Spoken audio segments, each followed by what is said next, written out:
Welcome to On the Ballot with Ballotpedia, where we take a closer look at the week's top political stories. Ballotpedia connects people to politics by providing neutral, nonpartisan, and reliable information on our government, how it works, and where it's headed. We're here to give you the facts so you can form your own opinion. I'm Victoria Rose, and thanks for being with us. Today, we're checking in on the noteworthy recalls that have occurred across the country halfway through the year. Here to share the highlights of our mid-year recall report is staff writer and elections team lead, Abby Smith. Welcome back to the show, Abby. Thanks. What's new? I feel like we haven't had you on in a while. Just keeping up with recalls and trying to survive the heat here in Wisconsin. It's pretty gross right now. You want to talk heat? Down here in Dallas, it's like 100 degrees every day now. Yeah, but we also have the cold, so I feel like we shouldn't get That's true. 90s and humid. Both extremes. It's not fair. Yeah.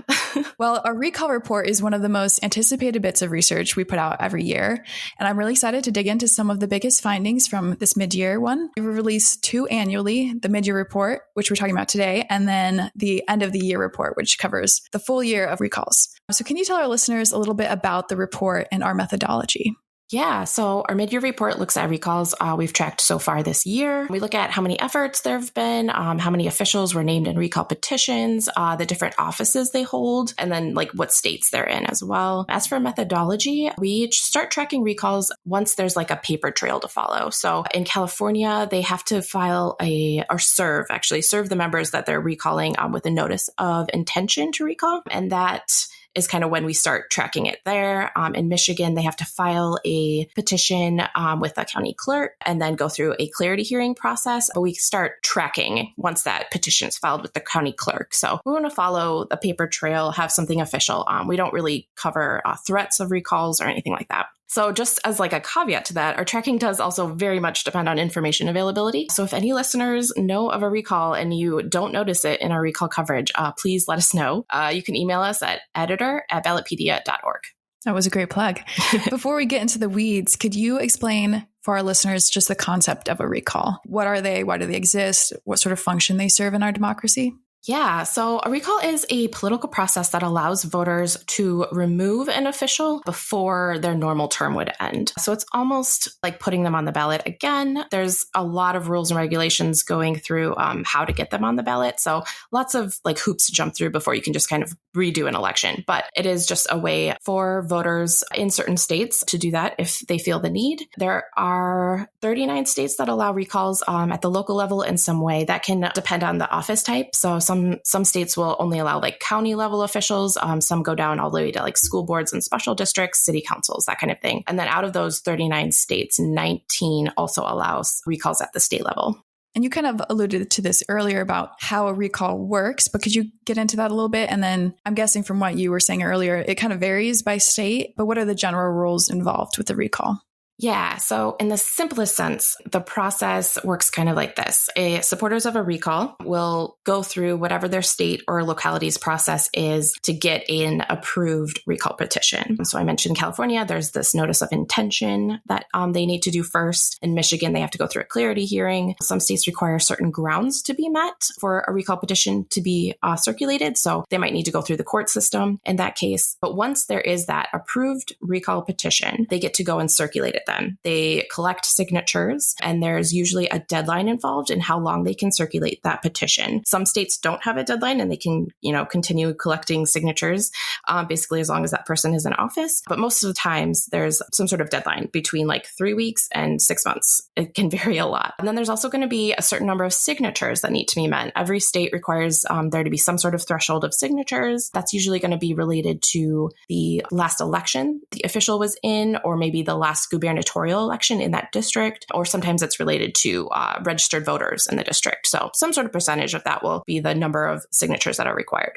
It's very similar to the work I cover with ballot measures as far as gathering signatures. Is that something that is a paid effort or a volunteer effort as far as the gathering of signatures? Yeah, that totally depends on the state as well. I would say the majority that I cover on my specialties in school boards is going to be volunteer, but I do cover a lot in California and they are allowed to pay as well. So it can be totally different. But yeah, once those signatures are all collected, then they submit it to some sort of election office, usually a county clerk, sometimes a secretary of state, and then those signatures need to be verified. So even if you think you collected all of the signatures that you needed to, it does go through a verification process, and that office is going to let you know whether or not you actually met that requirement. And if you do, then you get to go to the ballot. And from there, there's also a bunch of different ways that can look. So there's like 3 different types of recall elections. On the ballot, you might see in the first option, a yes or no question. So voters can just, look at the ballot and they'll just be asked, do you want to recall so-and-so? And your option is yes or no. If a majority of voters say yes, then you go and that person will be removed and it'll be basically a vacant office. So however you normally fill a vacancy will happen. So maybe appointment, maybe a special election later on. The second option is that yes/no question again, but it also has a second question right below it. And that's going to list all of the candidates who will replace the person if a majority of voters vote yes. So it's kind of almost that first option, but fast tracked because you have your replacement already on the ballot as well. And then the third option is basically just a redo election. It looks like any other election. It's mostly like a special election. The recalled official appears on the ballot as an incumbent and runs against whoever filed against them. If that recalled official gets the most votes, they stay in office. And if someone else does, that person is elected instead. Got it. That was a very thorough explanation. Are there any states with like really peculiar ways of doing recall? There's always like little weird nuances. But one state, I believe it's Idaho, you can't just have a majority of yes votes.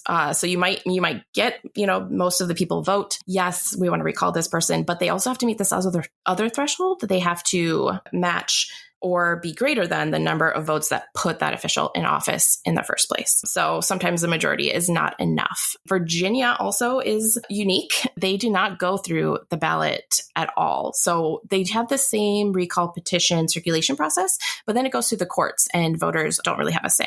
And we have like all of these rules on site, right? For listeners to look up. Yes. Yeah. So if you are curious about the specifics in your state, I highly recommend going to Ballotpedia, going to our search box and just type in laws governing recall and then your state name and you'll be good to go.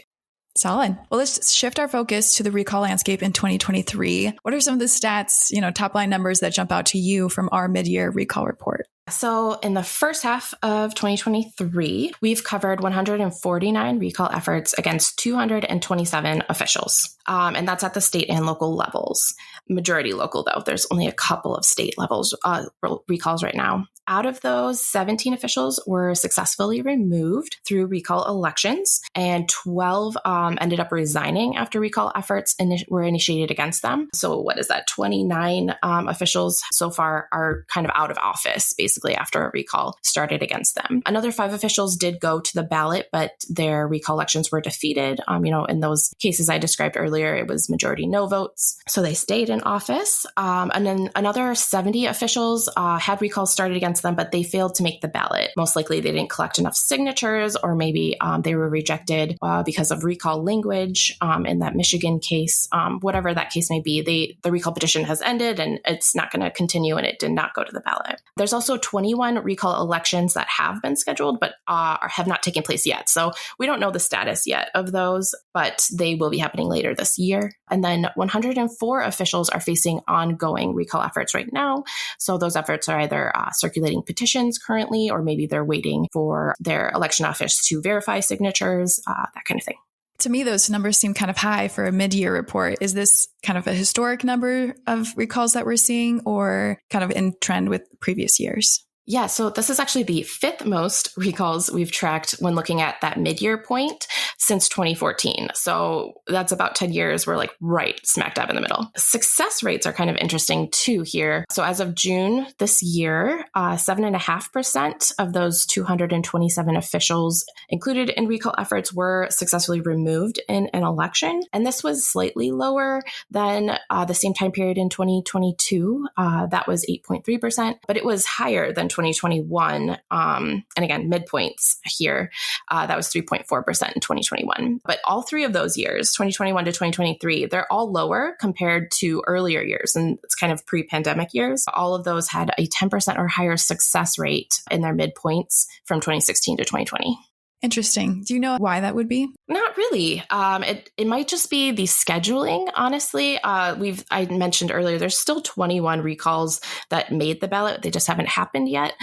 So it might just be that first part of the year is not when most elections are held. I'll have to look at the data there, at least for these most recent years. Yeah, that makes sense. How about like the concentration of recalls? Is it in a specific office holder group? I know you mentioned earlier, most of them are occurring at the local level. So what level of government or what office of government in the local level? Yeah, so city council members drew the most recall petitions this year so far, and that's actually following a pretty established pattern between 2016 and 2020. They also had the most recall petitions against them, and then that pattern was reestablished in 2022. So the school board members actually kind of interrupted that city council pattern from in 2021, and then also the first half of 2022. City council members ended up kind of exceeding school board members that year and taking it the full year. But yeah, so school board members had a blip during the pandemic when they had more, but city council members tend to have the most. Total of 105 city council or town board members faced recall campaigns in the first half of 2023, and 51 school board members faced recall campaigns during that same time period, and that's the second most. How about when it comes to like states? Is there a certain state that has the most recalls this year? Yeah, Michigan led the way by a mile. They have 71 officials targeted for recall so far this year. California followed with 28, so kind of a big gap there. Colorado came in third with 24. And Michigan also had the most officials targeted for recall in 2018 and 2022. But from 2016 to 2017 and then 2019 to 2021, California had the most officials. They tend to be, it's either Michigan or California. Those two states just kind of have I kind of used them earlier too. You can see I'm pretty familiar with them. They're usually at the top. They have a lower barrier to entry almost with recalls. Just their laws, they don't require specific grounds to be met. Office holders can be recalled for any reason. It's just a little bit easier to get one started in those states. Well, I'd love to use the rest of our time to highlight some of the more noteworthy recall campaigns that we are following. Could you tell us a little bit about the effort to recall Oregon Democratic State Representative Paul Holvey?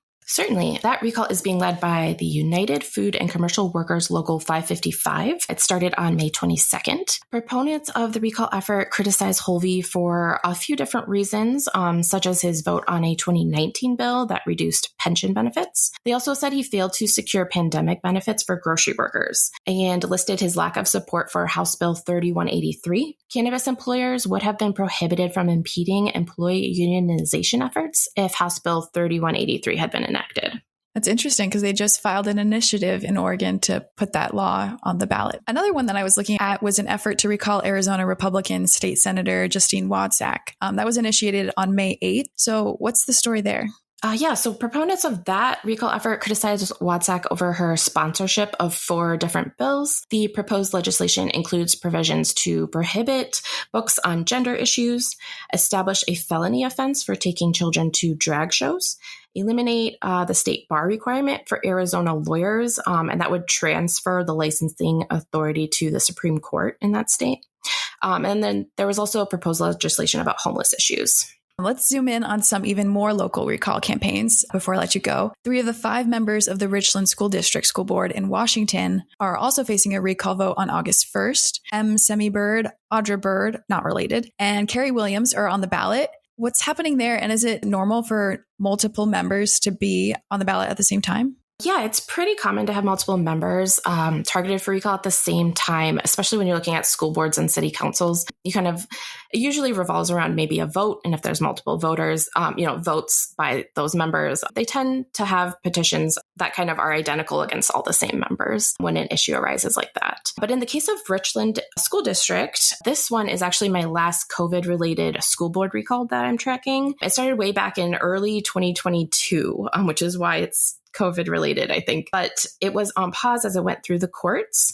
Washington is one of those states that require a certain grounds to be met. So there were some appeals processes in there that just kind of delayed everything. They weren't able to circulate the petitions for almost a full year after they started. But recall supporters said that the Richland board members violated the Open Public Meetings Act violated district policies, procedures, and code of ethics, and voted to make masks optional while a statewide mask requirement was in place. On their website, recall supporters said, "This recall is not about masks, nor is it a partisan issue. The recall is about elected officials being held responsible for unlawful actions they took while in office." All three board members denied any wrongdoing. Williams said that she believed no laws were broken when the board voted to make masks optional. She said the board received medical and legal advice before taking the vote and that the state's mask requirement ended a few weeks later. This recall will be kind of an end of an era of recalls, I guess. Yeah, it'll be really interesting to see where voters land, kind of year after the fact. We're also watching a similar story where multiple members of a school board are up for a recall. That is in Orange Unified School District Board of Education in California. What's going on there? Yeah, so that campaign started this May. Trustee Area 4 Representative Madison Minor and Trustee Area 7 Representative Rick Ledesma are the school board members being targeted. Recall supporters did not agree with the board's 4-3 vote to fire the district's superintendent and place the district's assistant superintendent of education on paid leave pending a curriculum and academic audit. Ledesma and Minor voted in favor of the superintendent's firing, along with 2 other members of the board. The board did not give a reason for those. Recall supporters named the firing as one of their reasons for recall, along with the fact that the vote occurred during winter break while both administrators were on vacation and unable to attend the meeting. They also did not like that an interim superintendent was immediately named and that interim superintendent was from Idaho and was not from the district. This recall is currently circulating petitions, and the deadlines are in November to submit those. Well, we'll keep an eye to see if it makes the ballot. Last but not least, there has been an attempt to recall Cochise County District 1 Supervisor Tom Crosby in Arizona, and that began in January of this year, but it recently failed because recall supporters failed to submit the required number of signatures. How did Crosby become a recall target in Cochise County? So during the 2022 election in Cochise County, Crosby, along with District 3 Supervisor Peggy Judd, declined to certify the county's election results. After Pima County Superior Court Judge Casey McGinley ordered the county to certify its results, Judd and District 2 Supervisor Ann English voted to do so, but Crosby did not participate in that vote. Supporters of the recall argued that Crosby attempted to obstruct the county's election procedures by refusing to certify thousands of ballots. They also argued that he improperly advocated for the hand count of ballots and needlessly cost taxpayer money. Ballotpedia did not identify a response to the recall effort from Crosby, but either way, this attempt failed. Supporters did not collect enough signatures by the May 3rd deadline. Well, that's all the questions I have for you. So I want to thank you for coming on and breaking this down for us. And I really look forward to having you back at the end of the year to go over our end of the year recall report. Yeah, thank you so much for having me. And that's all for this week's episode of On the Ballot. Make sure you don't miss an episode by subscribing wherever you listen to podcasts. We'll be back next week with another episode. And until then, if you have any questions, comments, or love for Ballotpedia, feel free to send it to us at ontheballot@ballotpedia.org or on Twitter @Ballotpedia. I'm Victoria Rose, and thanks for listening.